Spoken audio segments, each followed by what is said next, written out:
Hi, this is Krishna Iyer with the Iyer Think Tank in Delray Beach. This podcast is again about doublespeak. We're using this book, Beyond Hypocrisy, to discuss some things about doublespeak. And I have an article, Trump 2.0, 100 Days of Orwellian News Speak, which is from April 2025. The concept of doublespeak is a pretty simple one. It is, basically George Orwell's novel, which is called 1984, in which, the state, basically uses propaganda. It has, it endorses both, a positive and or negative agenda. And, it, resorts to one in, selective cases when it wants to, form a, for instance, antagonistic campaign against the Sandinistas. But it, forms a pro or a negative agenda against Nicaragua and the Sandinistas, and then a pro agenda against, for instance, El Salvador, when, there's, mass murder, slaughter and that sort of thing. And I think one example of doublespeak that I like to bring up is like, in war, regarding immigration. Let's just take immigration, and then I'll bring a war example so that we can, get it straight. But, for immigration, we have, different people who immigrate to the United States. There's a lot of, Vietnamese, Cambodians, Laotians. There's a lot of Africans from Somalia, Nigeria, even Kenya and South Africa. There are a lot of Hispanics, like Mexicans, Venezuelans, Chileans, Brazilians, and, Colombians. Okay, so those are the countries that tend to immigrate. And then there are, Middle Eastern, there are Arabs, Muslims from Southeast Asia and, the Middle East. So let's just take those. So, an immigration paradigm for Donald Trump administration, and immigrant doublespeak is, to provide us with, narratives as to, immigrants are, there are too many. So then, the government says there are too many immigrants. They want to, curtail immigrants. And, for instance, they do, atrocities. They commit atrocities against immigrants in ICE detention facilities. And then you call them out for that, you put that in the media, and their doublespeak is to come back and say, well, for instance, the Somalian immigrants or the immigrants from Africa, well, they were dirty niggers anyway. We don't want them here anyway, so we don't care what you think. We don't care about your, need for immigration. We don't want these dirty niggers in America. And that's, there goes the statement. It's doublespeak. It's saying one thing and then endorsing the opposite. It's saying we take care of the immigrants in, our detention, but when you find that they don't, or they react and behave like, racist, Christian witch hunters, then, they come back with this sort of thing. Take the, the Colombian or the Chilean immigrants, they come in, the Mexicans, even the Mexican is better. They come in and they, we see them and they get beaten up or shot by ICE agents. And then all of a sudden, the government comes back and says, they're dirty spicks. We don't want these dirty spicks in our country. They're rapists, they're criminals, they're, drug addicts.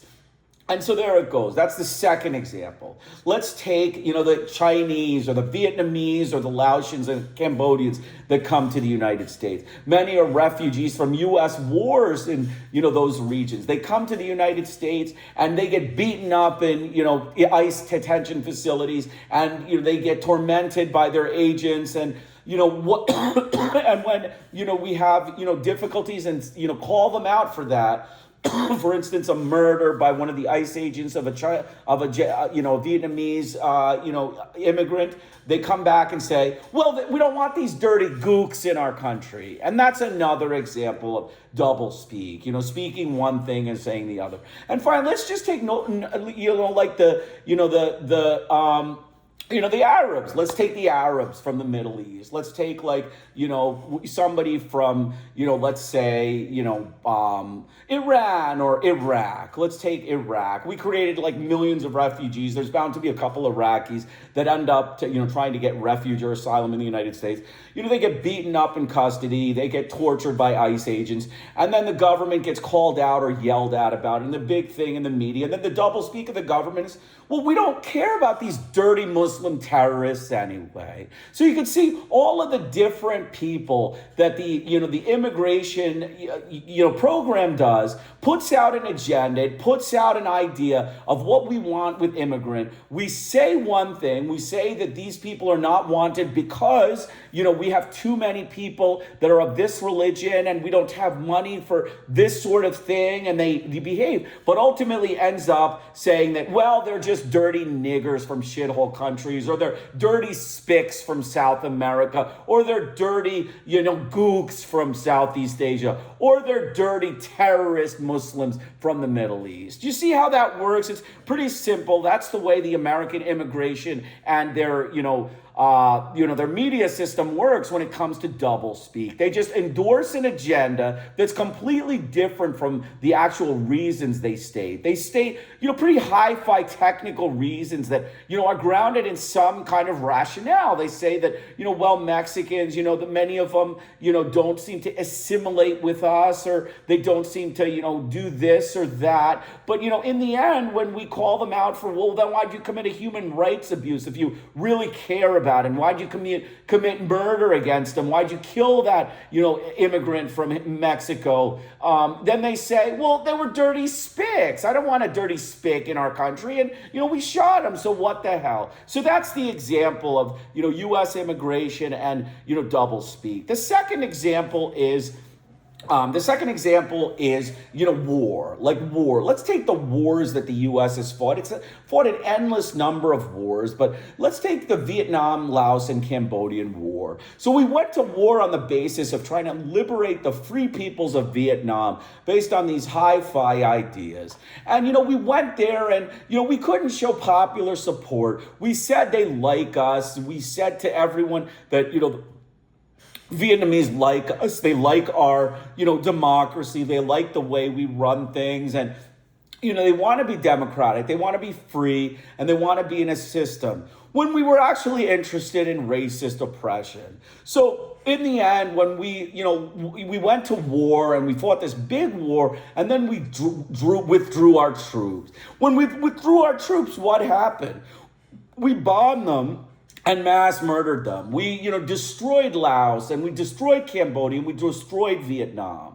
And so we come back and, we decide what we have to explain ourselves, right? So the government comes out and says, they were mere gooks. Okay, there's something called the mere gook rule. If you want to read about it in the the Wikipedia, there's a mere gook rule. It's just they're Vietnamese, they're gooks, they're criminals, they're lazy, they're ugly, they're not good. So that's another example of the war type agenda. Let's take the Iran and the Iraq war. Most recently, the Iran war, we can do it with, or we can do it with the Iraq war. We go in for nuclear weapons. We chase Saddam Hussein for nuclear weapons. We said he's, dirty nuclear butcher. He wants to kill Americans. He wants to murder Americans. He wants to commit terrorism against Israel. He wants to do all these things against Jewish people. He's a crazy nut. Same thing with Khomeini. He's a crazy nut. He wants to commit terrorism against Israel. He wants to commit terrorism against the United States. And so we got to get him, and he's looking for a nuclear weapon, and we got to get him before he gets to us. And then we acquiesce behind what narrative? We acquiesce behind, they're just dirty Muslim terrorists anyway. We didn't find any nuclear weapons, but they're dirty Muslim terrorists. So see, that's another example of, this sort of doublespeak. Take their intervention in South Africa when the U.S. government was assisting the South African government with apartheid. And, they were saying that we need to, keep the control, like we need to keep democracy in South Africa. We need to make sure that everyone is democratic in South Africa. There's equal, representation for whites and everyone else in South Africa. And the white Christians need to be good in South Africa. And then what did we do? We slaughtered, blacks. We slaughtered the South African natives. And then, there was a war. There was a war and there was a big struggle. And finally, it was taken control of by the South African rebels. And so what do we say? Well, they were dirty niggers. That's why we did this. They were just dirty niggers. The same thing, take South America, Venezuela, our intervention in Venezuela. We went in, you just kidnapped a guy. You just kidnapped a guy. How can you do that? That's against international law. Well, he was a drug addict. He was a drug terrorist. No, he wasn't. There's no data. So even if he isn't a drug terrorist, he's just a dirty spick from South America. That's the ultimately that ends up. This is Donald Trump and doublespeak. This is the way the U.S. government, the white Christian, neo-Nazi, witch hunters of the U.S. government, the Christian witch hunters of the U.S. government. That's how they form their, jargon and language. That's how they attack minority communities, immigrant communities, and any imperialist colonies that they wish to colonize. And this is, a way of subverting their colonial ambitions, their imperialist ambitions, and to explain it in lay terms to the American public so that they're on board with this kind of vague agenda that is much more criminal. It's much more criminal, racist, and, inhumane agenda that they really have. And, Donald Trump is hiding this. The Trump administration is hiding all these things, and it's using doublespeak to do so. So we're going to go through a little bit of this chapter of Beyond Hypocrisy. I'm not going to do as much as I did yesterday, but I'm going to do with a little bit of examples. So, defense, containment, and, national security. We have popular movements.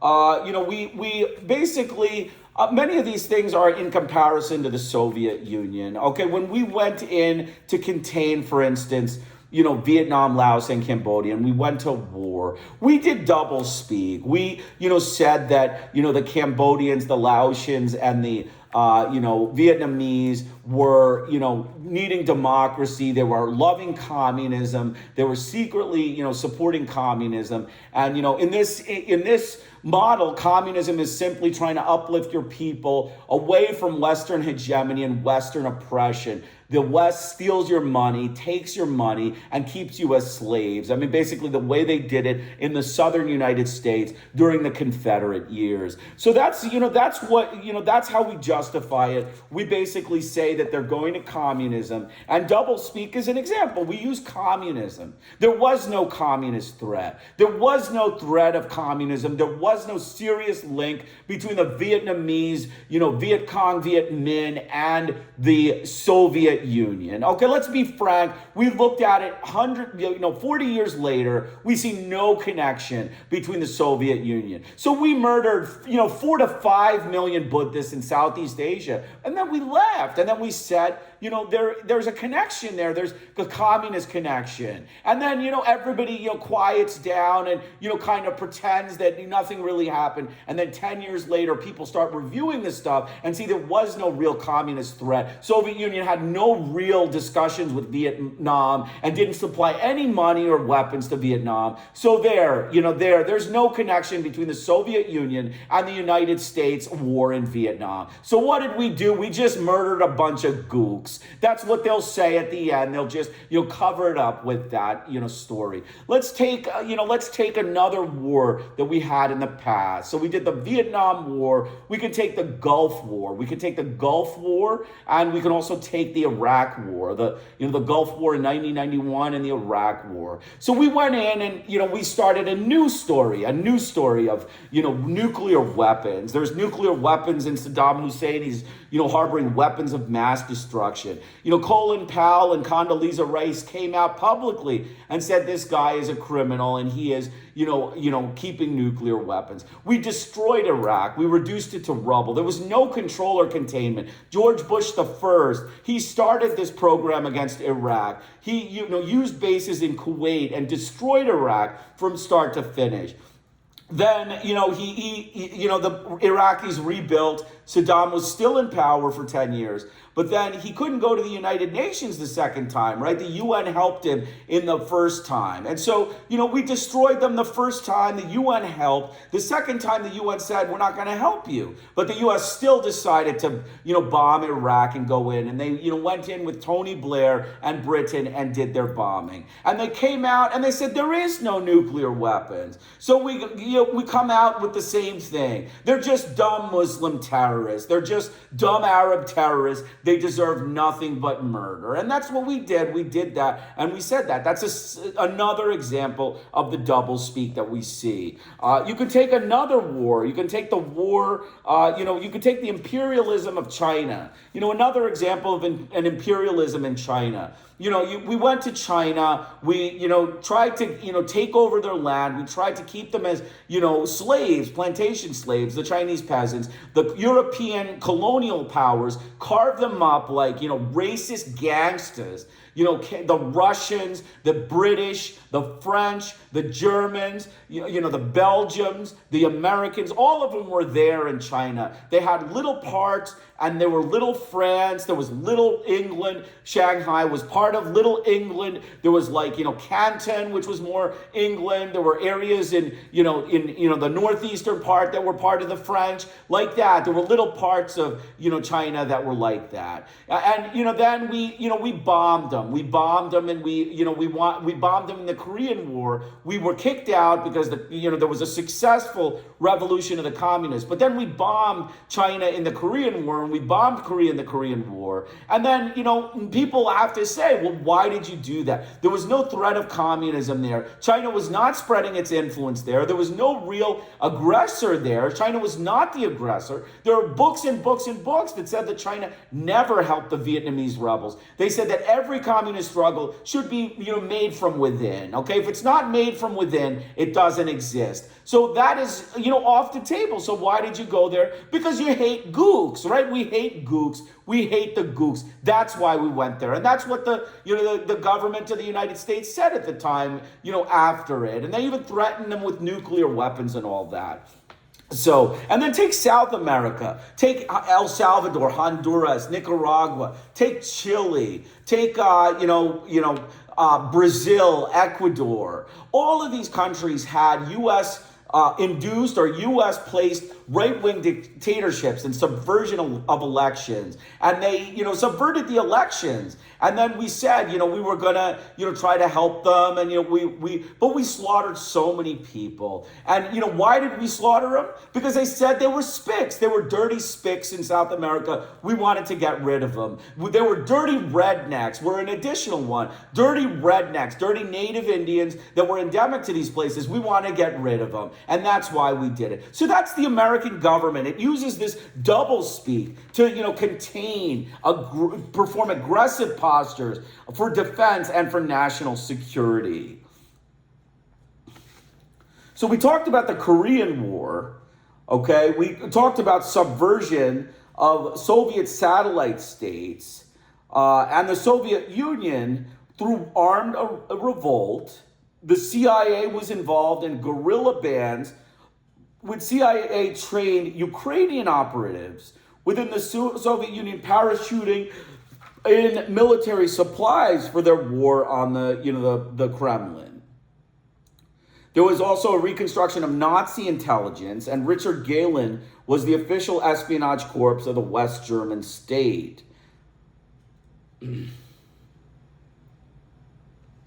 NS-68 is an important thing. It's a Reagan-era Pentagon Defense Guidance 1984 to 88 report. Actually, it was similar to the Reagan report that destabilization of the Soviet Empire by the deliberately beggaring effects of an arms race, as well as by aid to armed groups within the Soviet bloc. So, Czechoslovakia, all those countries, it was all used to, disarm or, try to destabilize the Soviet Union and the communists that were, giving them trouble. And, that is, their thing. They are obsessed with communism. They are obsessed with communism. And for the Soviet Union, they're white Christians. So they've worked out a way to have, a rogue man in power, a rogue, racist in power, Vladimir Putin, and, he murders his people. He, commits genocides and stuff. And that works for the West. I mean, that's why he's there. Blair endorsed him. Blair checkmarked him when he came to power in 2000. And then he, stayed, and Blair charmed him, in 2006. He even affirmed him to, Anna Kovalenko, who was murdered by Putin. So that's the way the West works. It, affirms their, properness, and it says that, we're, really good people, and we think he's a great guy. They just say he's a great guy when he's a murderer. So that's, how it worked for, Putin. And Russia is no longer communist, but you do have communist countries out there that have been successful with communism. China is the notable example, but you also have Vietnam, Laos, Cambodia, you have Cuba, you have Bolivia, you have many countries that, don't, publicly endorse communism, but they are kind of communist. And even Europe has formed a sort of socialist bloc. So this Western hegemony is using the United States to bite out and lash out at non-white Christians that are trying to uplift themselves. That's ultimately what it is. This doublespeak is being used in a conspiracy against the rest of the people of the world, the colored people of the world, to try to lash out against them. And, you got to be aware of it. Yes, we can't talk back because obviously there's too many, people with a lot of money and a lot of lobby groups to try to, muzzle you. But at the same time, you got to be aware of it so that you don't vote for the wrong people and you don't, endorse the wrong cause. Ignorance is not bliss. According to the Trumpists and the U.S. media and the U.S. doublespeak and beyond hypocrisy, ignorance is great, okay? But it's not. It's terrible. Being ignorant is one thing that I would advise stay away from. It's a dangerous thing. It'll end you in trouble, or it'll end your community in trouble if you are, a person of color. So the words of phrases defense, containment, aggression, and national security are the core items of doublespeak, essential ingredients of the ink squirted out by the imperial cuttlefish. They deflected thought from the proactive and purposeful aspects of U.S. foreign policy, the locus of the determining initiatives in the arms race and conflict, the source of the bulk of the killing, and the extent to which the fight was against indigenous, popular, and democratic movements abroad, which were termed communist. Epitomizing the new world of doublespeak was the change in name of the War Department to the Defense Department in 1947. In Greece is another example, okay? There was a Greek left-wing, government in power, and, the United States and British, secretly established an extreme right-wing regime of the former collaborationist elements by terror, fraudulent elections, and a vicious counterinsurgency war in the years 1944 to 1950. Stalin extended no aid to the communists and other left rebels under siege, and in fact strenuously opposed Yugoslavia's aid to the rebels. So you can see Stalin was kind of complicit in the West, crushing the Greek left wing. Okay, this is, what it is. They murdered, they tortured, they executed, they committed extrajudicial execution, enforced disappearance. The United States government and the British government in complicity. And from that time till the end of the Reagan era, whenever the United States wanted to intervene to crush some indigenous popular movement or government, not to the taste of the United States Fruit Company or the National Security Establishment, the search would be on for the Reds. The connection would be made to the Soviet Union along with some lesser devils like Cuba or Libya, and the government would be declared Marxist-Leninist and a Soviet puppet. This is unending examples. The United States would regularly impose boycotts and escalate threats against the tiny victim, forcing it to buy goods and arms from the Soviet Union so that it can secretly point the finger at them and call them Soviet lovers and, communist conspiracy. And then they can point that out to the British and the French, and these people then get a bad rep and they get regime change. That's ultimately what happens. And so that's why many governments are so crazily meticulous about ensuring they're not associated with communism that they, almost kill their own people. Like many of their governments will, murder their own people, or at least, muzzle their own people effectively through, either imprisonment or some sort of, discipline that the government does. So we can continue with that. And the U.S. mass media always falls into the propaganda, the line of propaganda, starting with Nicaragua in the 1980s, never allowing that Nicaragua might be getting arms from the Soviet Union in response to a genuine threat, or because the U.S. and allies boycott.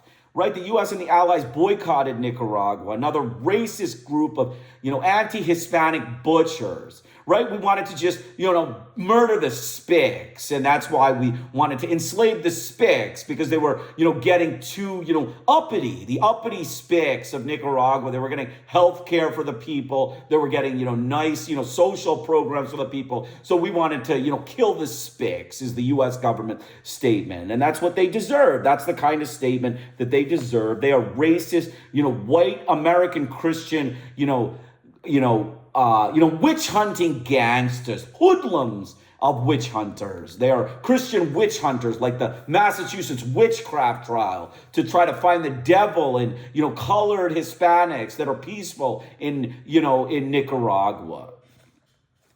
The case of Nicaragua in 1980 showed that given the patriotic promises of the mass media and absence of a political opposition to contest them, lies can be institutionalized, and the truth stood at its head.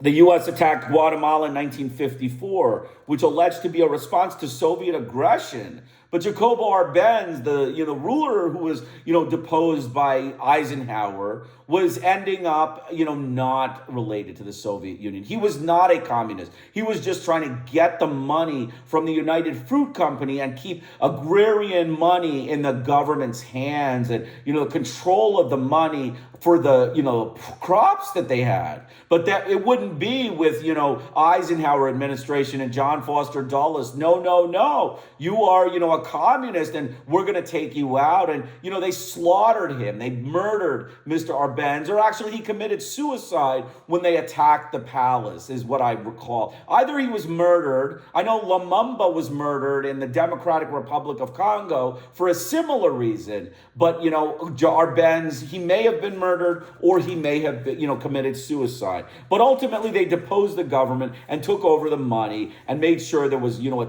terrible dictator in power. And look at Guatemala now, to the U.S. government. Look at them. They're hell on earth. You made them miserable wretches and, mass murderers of, their poor people. So, kudos to you, whoever you are. Kudos to John Foster Dulles and Eisenhower, the racist American Ku Klux Klan gangsters. They're, witch hunting gangsters, mass murdering gangsters of the U.S. government.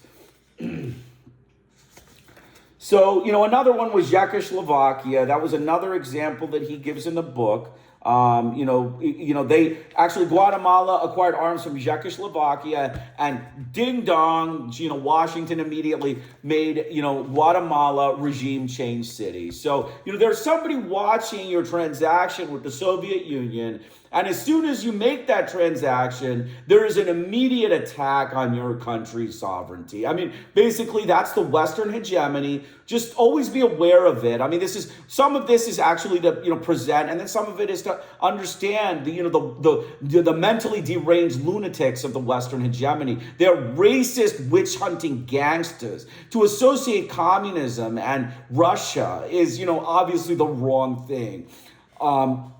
So let's keep going.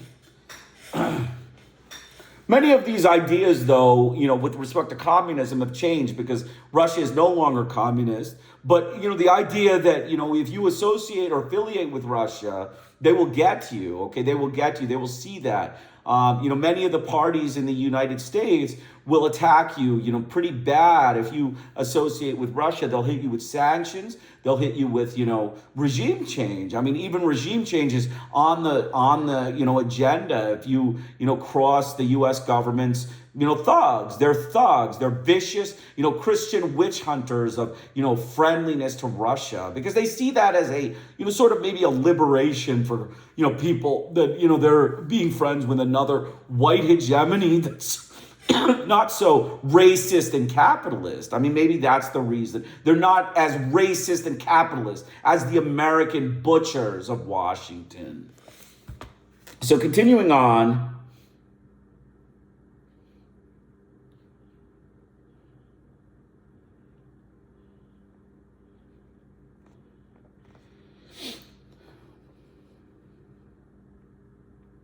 So basically, the Hoover's Law at work is that a threat to national security increases in direct proportion to the enlargement of the resources available to protect it. Okay, the missions, quote unquote missions and threats grow to accommodate, justify, and increase the command over resources of the national security establishment. These alleged threats are contrived to rationalize quite different foreign policy goals.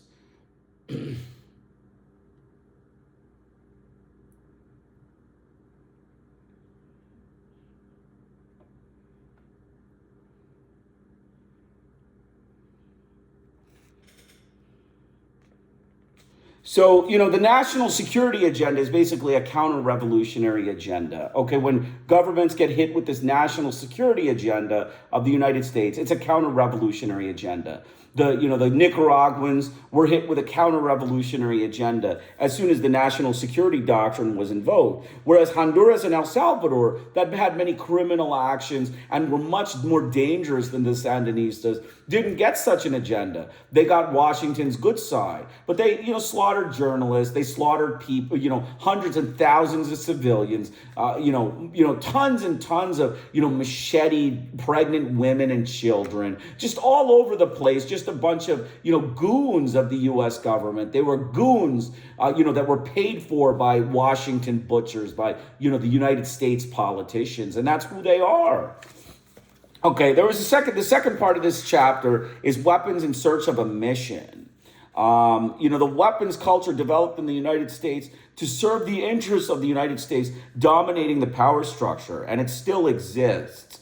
Mainly business threats that benefited from military power projected abroad. The weapons producers themselves, the oil companies that were helped to establish themselves in the Middle East and Venezuela, which benefit from the enforced opening of markets to Europe and elsewhere. Other resource exploiting firms, especially in mining, timber, and agribusiness, and other business and financial firms that were able to take advantage of newly penetrated markets. Wonderful contracts were written for U.S. iron, timber, and other mineral extraction and agribusiness companies following the U.S.-sponsored military coups in Brazil and Indonesia in 1964-1965. A large military establishment funded by the taxpayers served these global interests well.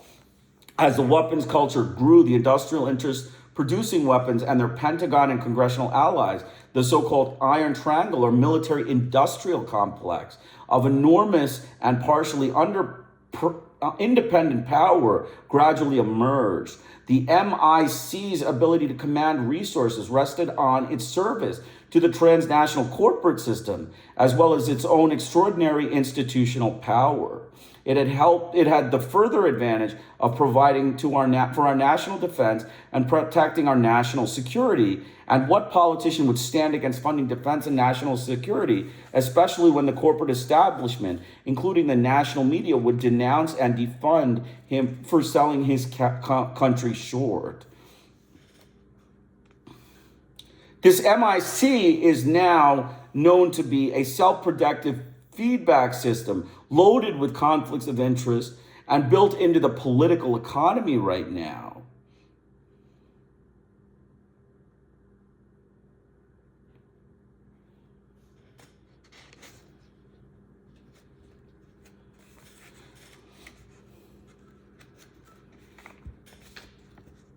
Big lies are numerous, audacious, and essentially uncorrectable, and doublespeak proliferates. The lies may be questioned on a very episodic basis in the mass media, but not in a way that might prevent them from being institutionalized or patriotic truths.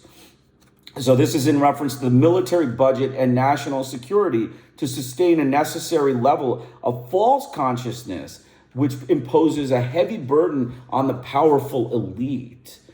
And it also emphasizes big lies and doublespeak.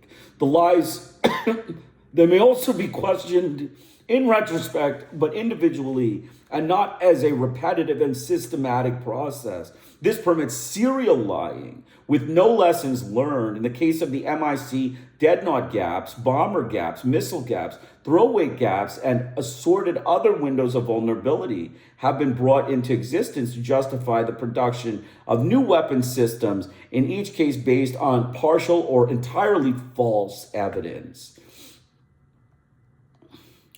But in evaluating each successive claim of the mass media, never review the previous claims and their subsequent collapse. This is crucial to the effectiveness of serial disinformation. As Orwell stressed, doublethink rests on control of the past. All that was needed was an unending series of victories over your own memory. Reality control, they called it, the continued refusal of the mainstream media to recall the history of the price gaps is an outstanding case in point. The victory over memory reflects the two power laws in action. The power behind new weapon system is too great to be contested seriously in the press by the leaders of the two major parties, or it's by major political candidates who come near the grasp of the highest office. So, this double speak, ignoring the past, like removing the past, there's many examples of that, but I'll give you one. I'll give you China. Okay, the Chinese government has been, attacked and contained by the United States.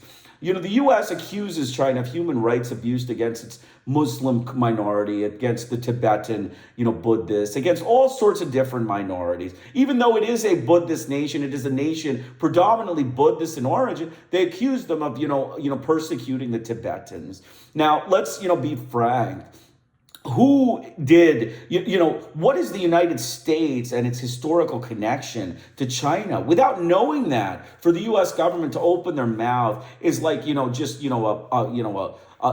a slander, just a libeler of, hypocrisy, a hypocritic libel person, absolute, liar and hypocrite.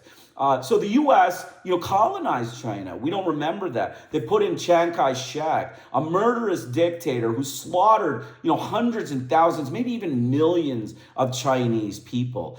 Poor peasants of China were slaughtered by Chiang Kai-shek, and the U.S. was fine with that. They were fine with that. But they never mention that when they talk about China and all of their agendas. They never mention the doublespeak, by avoiding it when they talk about human rights in China. What about Chiang Kai-shek, man? What about to the U.S. government, Chiang Kai-shek? His human rights was, just okay, right? Slaughter, enforced disappearance, mass execution of, poor people, mass murder is just fine for the U.S. government. For Chiang Kai-shek, it was, but we never mention that when we talk about Chinese human rights, right? So that's, a very small, gap. You leave out that information, and boom, you have everyone entranced with Chinese human rights, right? America is, voting for human rights. This is the kind of stuff the U.S. government does. This is the kind of stuff they do, and that's how they get their point across, by just hiding a small fact that puts everything into perspective, especially a past history fact. A past history fact where, you leave it out and nobody knows that you got an agenda, a jealous, angry agenda to, enslave the Chinese people, which is what you tried to do back during, World War, II, and, after the, during the Chinese Communist Revolution.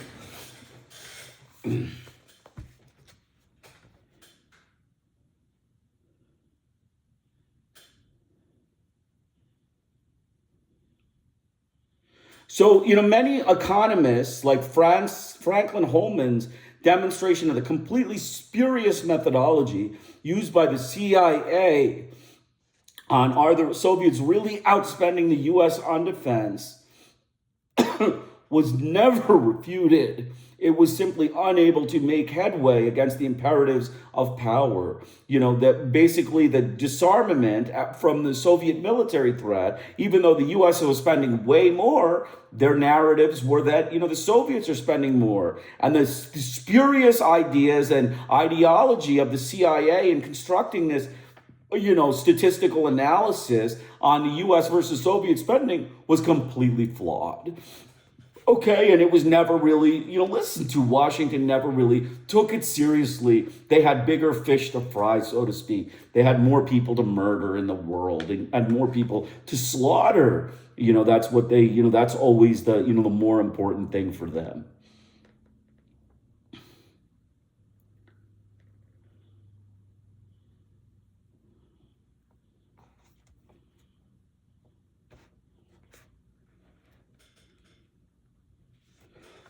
Also, despite all the propaganda and the doublespeak of the United States, it's an important fact to know that, military service and serious military experts on U.S. versus Soviet advantage indicate that the United States never relinquished its technological lead in weaponry, had a substantial edge resulting from its superior balance among the triad of nuclear forces, land, sea, and air, and had a better global positioning of forces and possessed more reliable allies. That, they never relinquished that, when they spoke.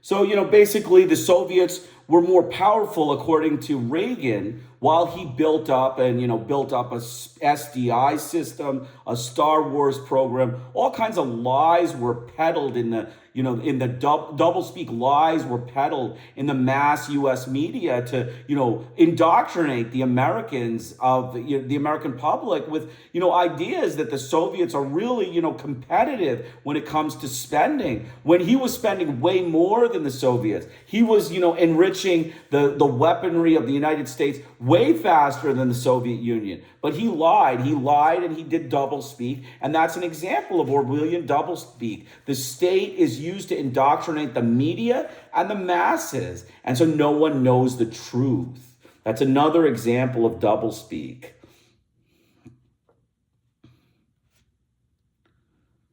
So similarly, the SDI, he gives an example of the Star Wars program and the defense of Moscow. That was another thing. They talked about arms control and, there were many meetings, but, basically the Americans never agreed, never, relinquished their need to be the most, brutal, successor of, weaponry. They wanted the most, hardcore slaughtering arms, and they kept it secretly like that, misled all of the people in the world, except their friends in Britain at the highest levels of government. I'm sure the Churchill or whoever was in power. I can't recall who was in power when Reagan was president, but the Thatcher, actually Margaret Thatcher.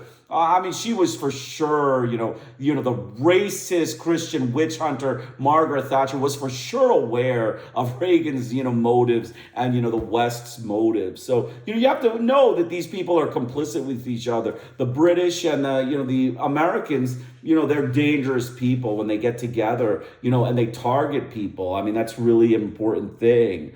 Manufacturing and shifting missions.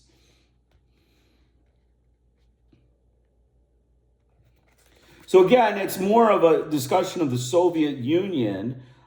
Basically, there's an example of China, actually. We're talking about the Soviet Union, but there's also an example of China. As the United States had already created a huge missile fleet in response to the non-existent missile gap proclaimed by Kennedy in his 1960 presidential campaign, and possessed a triad of powerful defenses against the Soviet threat: bombers, submarines, and land-based missiles. There was a problem in justifying the thin deployment.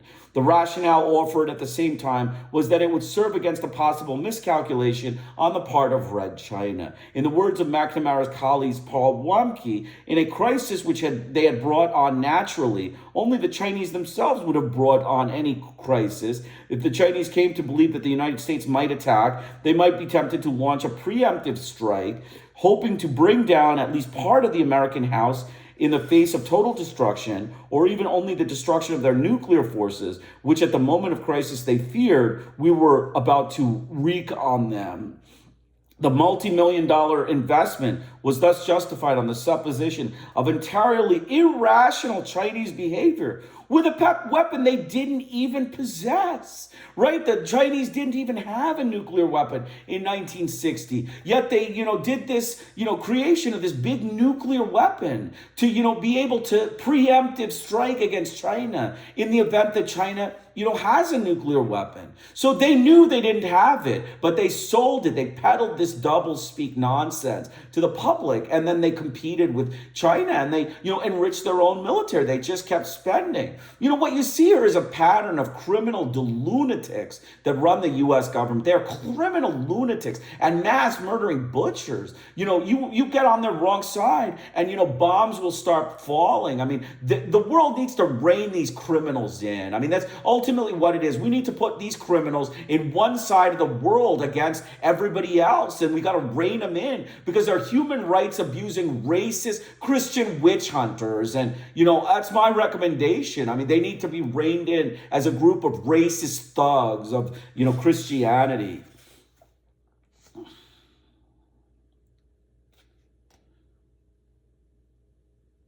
President Richard Nixon soon announced a new safeguard program was to be launched in the Sentinel in the metropolitan areas of Boston and Chicago. Okay, this was to redeploy the missiles that would have been protecting the selected urbanites from a non-existent Chinese threat to protecting Minuteman missiles against a suddenly discovered Soviet first strike capability. Again, President Nixon, thought there was a Chinese threat. He peddled the narrative of a Chinese threat. And the U.S. government thinks that, Mr. Nixon was some sort of Buddhist champion in China because he went and visited at the end of his term when he was a criminal and he was, basically a rogue of the U.S. government who had lied and, was under impeachment proceedings. And he, smiled and said nice things to Mao Zedong. And, so China, totally, thought that the United States is, a benevolent group of, lovers, right? They thought they were good people. No, these are racist thugs. And, they thought Nixon was a criminal. They said he's a gangster. He's a Christian gangster is what Mao Zedong said 6 months before, the war was over in Vietnam. So, we gotta know the facts before we peddle the wrong propaganda in the world. 6 months, you didn't mention that when you talked about Nixon's, great meeting with Mao Zedong. But 6 months before, he called the United States president a gangster, and the whole Chinese press was calling the U.S., politicians gangsters. So how could that be? How could Nixon be a gangster, but also loved by the Chinese people? You got to ask that question. It's, obviously, questionable. Star Wars was another example, and I'm not going to talk about that. So the next part, I'm going to try to finish this chapter because there's only 2 pages, the civilized aversion to the use of force. A number of doublespeak terms and ideas that the civilized use to characterize themselves and their barbaric enemies involve the process of transference, in which characteristics of the definer are applied to the victim.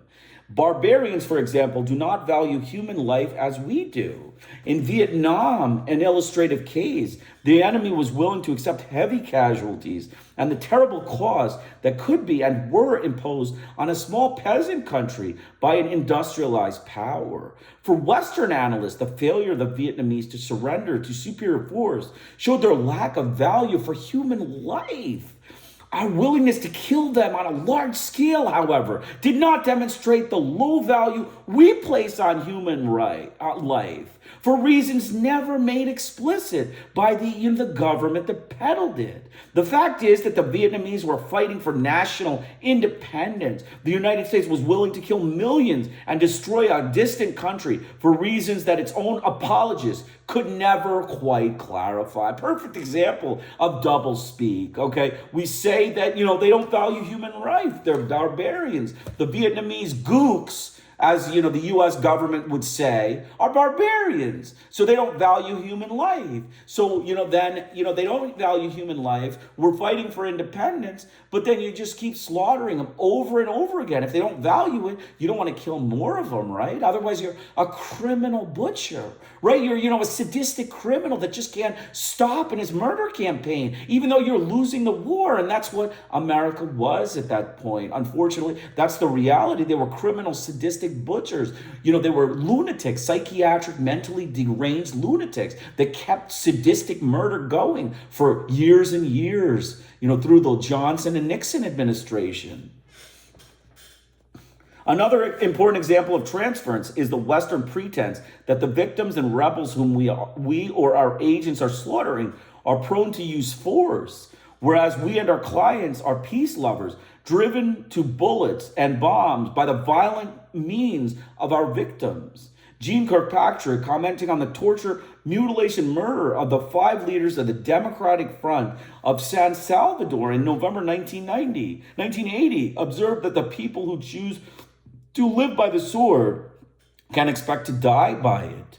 The observation was made at a time when the Salvadoran government was butchering 1,000 civilians a month. So Kirkpatrick didn't worry about the spics that were being murdered by the U.S. government because, they're just spick lowlifes. They're dirty spics, right? For Mrs. Kirkpatrick or for Donald Trump in this case, who may, see this, or anybody who, may, want to know about these things.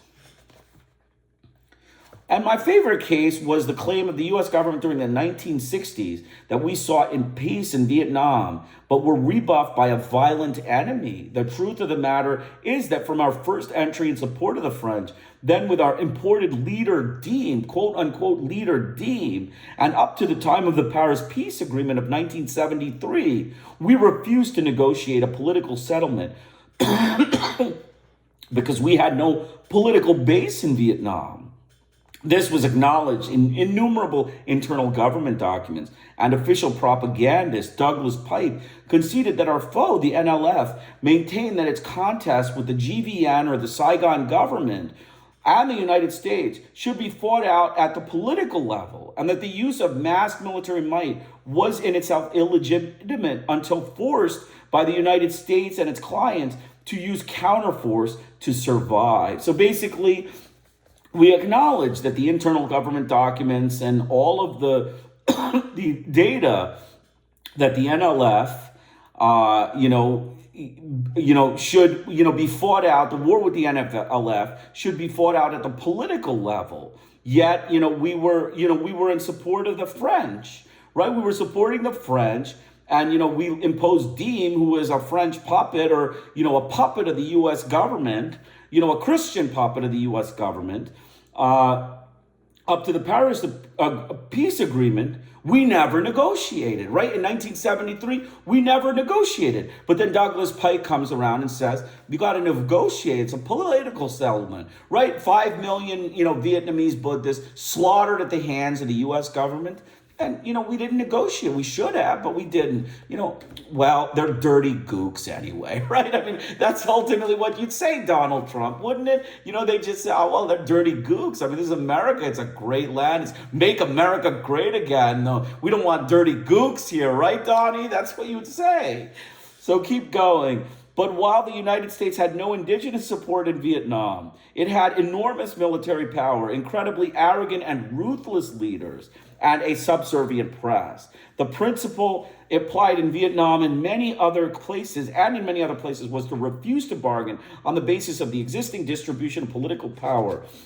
Instead, we used our superior military power to enforce our will, no matter the cost of the victimized population. In the early 1960s, UN Secretary U Thant, Charles de Gaulle, the Soviets, the Chinese, and all major factions within South Vietnam, the Buddhists, NLF, even much of the elite and many of the generals wanted to negotiate a settlement, but the United States refused. South Vietnamese governments were installed and overthrown by the United States until it had gotten into place two former French mercenaries, Key and Thu, who were willing to fight to the end.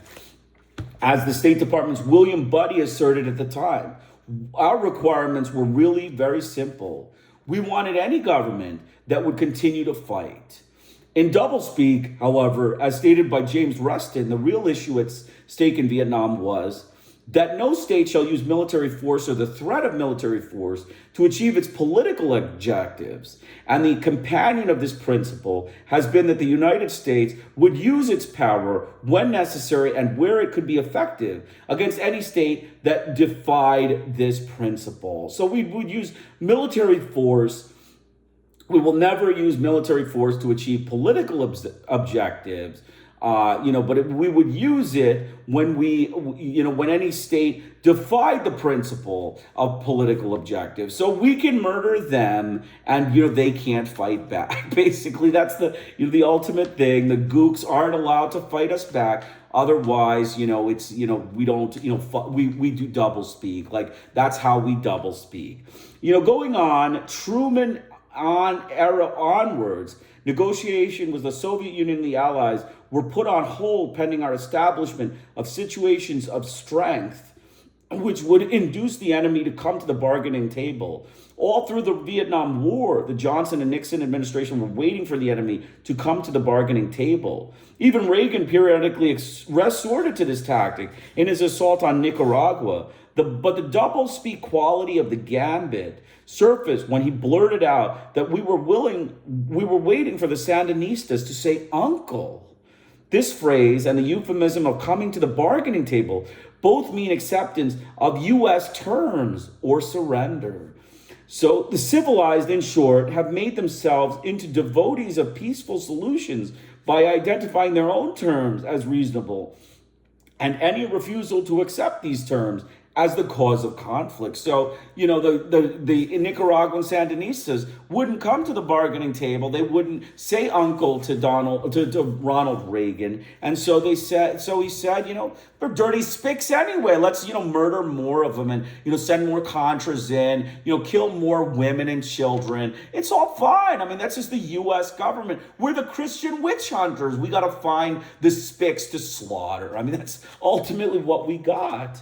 The civilized and barbaric shooting down of airliners, the Western use of barbarism and civilization rests not only on transference and a refusal to look honestly at history, but also on a mind-boggling double standard. This is dramatically illustrated in the consistently dichotomous Western handling of the shooting down of civilian airlines. So I remember this, so I'm just gonna, recite it. The Soviets shot down Korean Airlines 007 in 1983.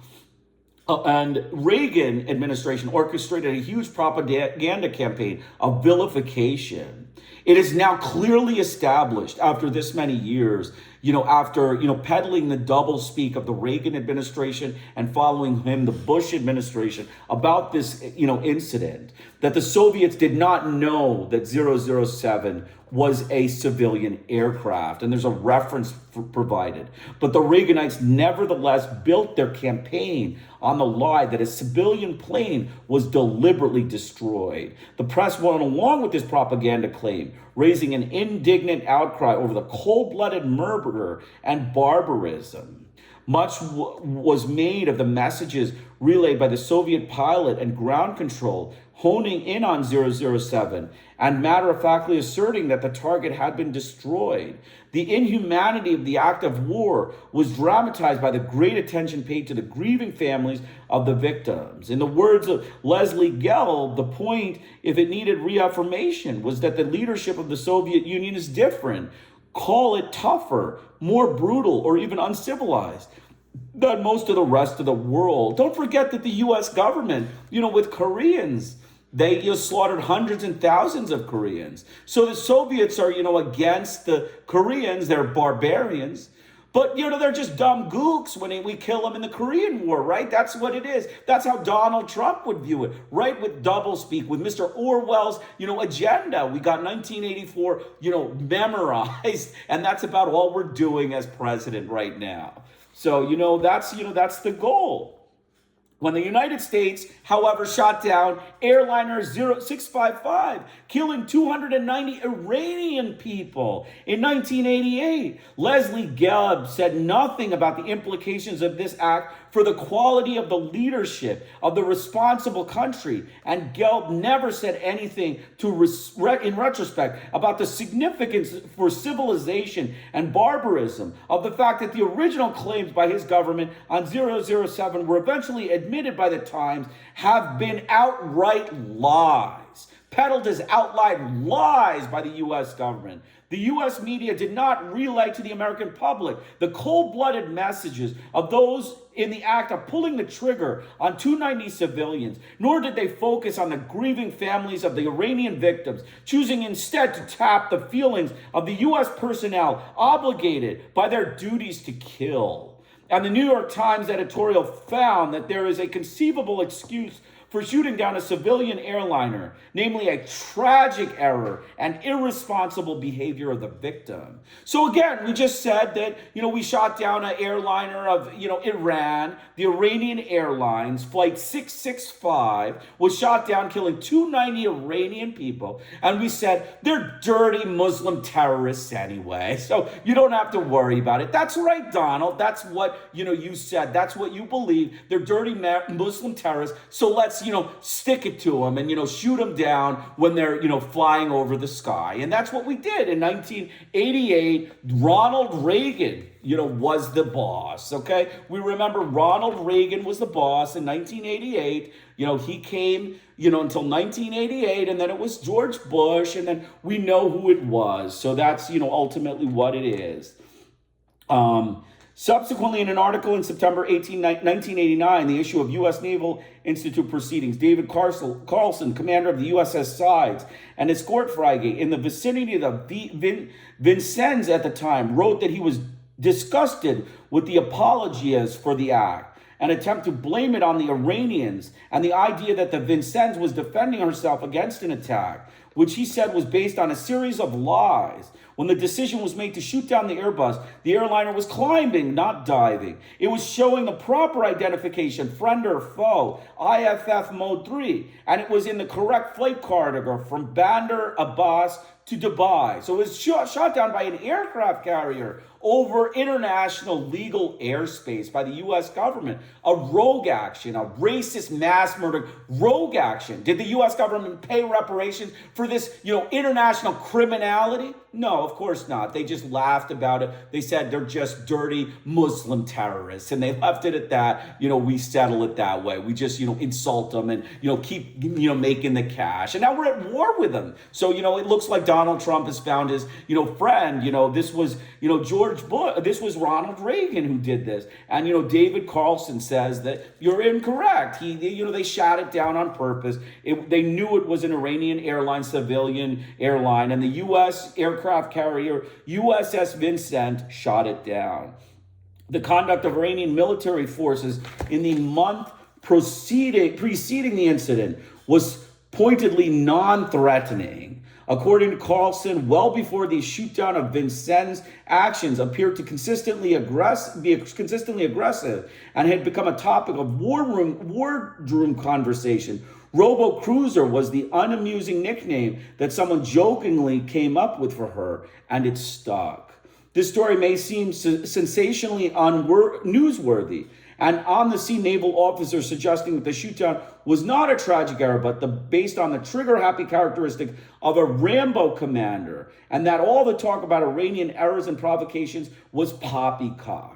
The Washington Post did have a good back page story on the Carlson report, in which George Wilson suggested that Carlson's statements were certain to refuel the controversy generated by the shooting. But Wilson was wrong. The New York Times which had accepted the official version of the incident, placing blame on the Iranians as well as the tragic ever, never touched the story, and no controversy ensued. So, obviously David Carlson came out and stated the facts. And the New York Times, even though it was available, they never referenced it. So it was the Iranian dirty terrorists, the dirty Muslim terrorists that became the victims of this terrorist attack by the United States. It's a international terrorist attack by the United States, for which they didn't lose $1. The Iranians lost a big, they lost a big commercial airliner, and they lost 290 civilians at the hands of U.S. Christian witch-hunting racists. Other wonders whether if the pilot who shot down KL-007 had been given a triumphant victory parade in Moscow on his return and later received a high Soviet award for meritorious service, the U.S. media would not have considered this in bad taste, even evidence of Soviet barbarism. The applied double standard shows how far beyond hypocrisy we have traveled. In another instance of a civilized attack on a civilian airliner, the Israeli military shot down a Libyan plane that had gotten lost over the Sinai Desert in February 1973, killing 109 people. In this case, the Israelis admitted knowing that it was a civilian airliner, but the U.S. press did not find this of any interest, and the words cold-blooded murder, savage, or barbaric were not used. The Soviet-Israeli contrast provides the ultimate double standard, as the Soviets were declared barbarous on the basis of a Western lie, whereas the deliberate Israeli shooting down of a civilian plane aroused not the slightest indignation on the part of U.S. officials, Rustin and the New York Times editorial board concluded. So the Israeli government shot down a plane, a Libyan airliner, killing 109 people. We did the same thing. We said, they're dirty Muslims. They're dirty Muslim terrorists, and that's why we shot them down. So you could see the U.S. government, it's doublespeak. That was chapter 2, a good chapter, the weapons culture. It, goes through things. So, I want you to remember that, the U.S. government, they use their racist, words and their racist statements, when they get into a situation where they doublespeak and they get caught doublespeaking. They just turn it into a general prejudice agenda against the people. And, that's what it is. The Chinese, they were just dumb gooks. The Hispanics, they were just dumb spicks. The blacks in Africa, they were just dumb niggers. And the Muslims in Asia and the Middle East, they were just dumb Muslim terrorists. They were Islamic terrorists. And that's what they come up with. The U.S. government are the racist, gangsters, the witch-hunting terrorists of, Christianity, the racist, internationally known witch-hunting terrorists of the U.S. government. And Donald Trump is the chief one. He uses these ideas more than anyone else. And, forgive my language and forgive my, trying to convey it, but I think the easiest way is to convey it simply. Simple words, simple statements, easy to understand. Even Donald Trump, a fourth grade English teacher could understand this discussion on doublespeak and the weapons culture. So, you should read this book. I'm going to put the reference in the discussion in the description section. I hope you are aware we did an article before earlier today on doublespeak. There's another article. I'm actually going to put the reference in the description section, but I'm not going to read it because I've gone overtime. But I will read it as part of tomorrow's podcast, my morning podcast tomorrow. So hopefully you'll be able to see it then. I'll put the article in the description section. It's again about Orwell and Orwell and doublespeak, especially in the days of Trump. We have to remember this book is about everyone before Trump, but Mr. Trump is 100% doublespeak. Hundreds of articles out there, confirming that Donald Trump is using George Orwell's narrative better than anybody else. And that's probably why he's president. He brings, to the table a little bit of, stupidity, but at the same time, a little bit of, innocence, so to speak. Innocence. Just, read the novel 1984, go out there and, know how to lie. And, you got America figured out. You got American politics figured out. Tell all lies, go out there and tell all lies and, say it like you mean it. And then everybody will believe it. And then it'll be called doublespeak. And they'll want to murder Iranians, or they'll want to murder blacks in Africa, or they'll want to murder Hispanics in South America, or they'll want to murder Muslims in Asia. That's basically it. That's Donald Trump. He's got it figured out. Unfortunately, that's not the good way politics is supposed to be. And the U.S. government isn't supposed to be doing these things. But they're racist Christian gangsters. They're racist Christian Ku Klux Klan terrorist gangsters of the U.S. government. And they're witch hunters of Christianity. And they're looking to exorcise Muslims, blacks, Buddhists, Hindus, South American Hispanics, and all sorts of different indigenous people, across the world. And, remember, I always, include myself in this because, I know what I am. And, when they go give problems to human rights in India, then, we rebut it. And then they say, you're just dumb dotheads anyway. And that's how we resolve it. We just, go out there and lie. And then in the end, we use racist slurs to say, we don't care what you think. That's the U.S. government. Hope you enjoyed it. Krishna Iyer with the Iyer Think Tank in Delray Beach. Have a great day.